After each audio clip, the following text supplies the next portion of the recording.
محمد علی کی زندگی کو ایک مثبت نظر سے دیکھنے کے عادی تھے۔ ان کے چند مشہور خیالات یقیناً آپ کی زندگی میں تبدیلی لائیں گے۔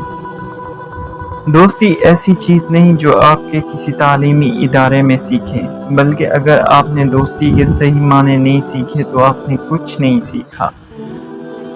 مجھے اپنی ٹریننگ کا ہر لمحہ برا لگتا تھا، لیکن میں نے سوچا کہ مجھے رکنا نہیں چاہیے۔ میں ابھی تکلیف اٹھاؤں گا تو ساری زندگی چیمپئن کہلاؤں گا۔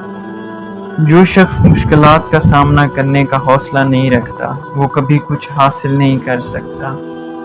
اگر تم مجھے ہرانے کا خواب بھی دیکھو تو بہتر ہے کہ تم جاگ جاؤ اور اپنے اس خواب کی معافی مانگو۔ قومیں آپس میں جنگیں نقشوں میں تبدیلی لانے کے لیے لڑتی ہیں، لیکن غربت سے لڑی جانے والی جنگ زندگیوں میں تبدیلی لاتی ہے۔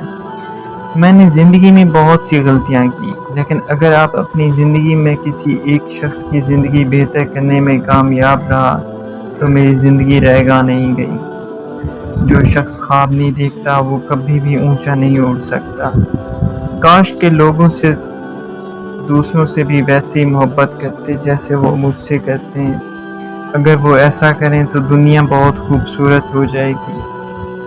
ویتنام کی جنگ میں شامل ہونے سے انکار کرنے کے بعد محمد علی نے کہا، یہ مجھ سے کیوں توقع رکھتے ہیں کہ میں یونیفارم پہن کر اپنے گھر سے 10,000 میل دور جاؤں اور کالوں پر گولیاں اور بم برساؤں؟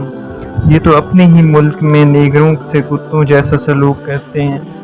زندگی بہت چھوٹی ہے، ہم بہت جلدی بوڑھے ہو جاتے ہیں، ہم مر جاتے ہیں۔ یہ ایک اہم کانہ بات ہے کہ ہم لوگوں سے نفرت کرنے میں اپنا وقت ضائع کر دیں۔